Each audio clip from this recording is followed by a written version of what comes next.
Laking tuwa ng magulang mo at ang kamay nila ang iyong ilaw.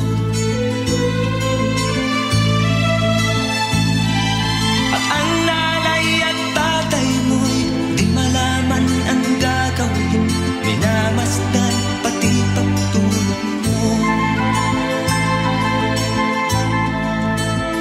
At sa gabing napupuyat ang iyong nanay sa pagtimpla ng gatas mo.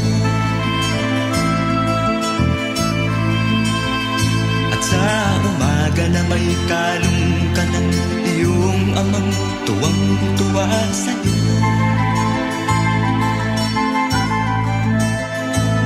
Ngayon nga ay malaki ka na, ang nais mo'y maging malaya. Di man sila payag, walang magagawa.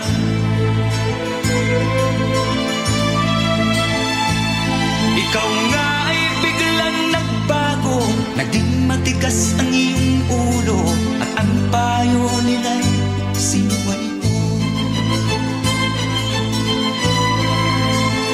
Di mo man lang inisip na ang kanilang ginagawa'y para sa'yo. Pagkat ang nais mo'y masunod ang layaw mo, di mo sila pinapansin.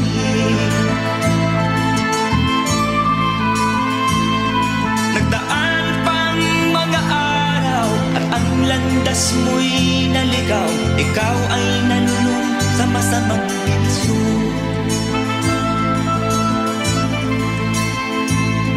At ang una mong nilapitan ang iyong inang lumuluha. At ang tanong, anak, ba't ka nagkaganyan? At ang iyong mga matay biglang lumuha nang di mo napapansin.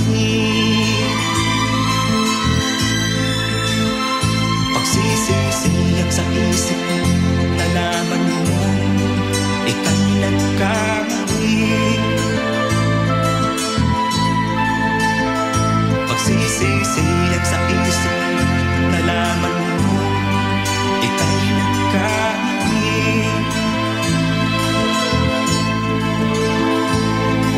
Kahapon ay nilimot mo pati ang iyong masamang bisyo.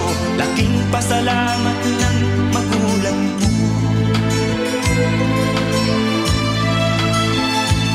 Ikaw nga ay tuluyang nagbago, natagpuan ang sarili, galaw ng isip mo matuwid na. Patuloy ang takbo ng araw at ikaw ay natutong umibig.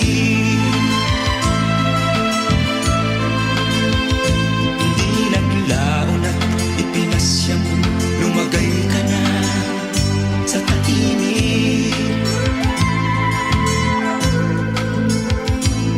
Pagkabinata mo'y natapos na, malapit ka nang maging ama, kaya lalong nagsikap ng gusto.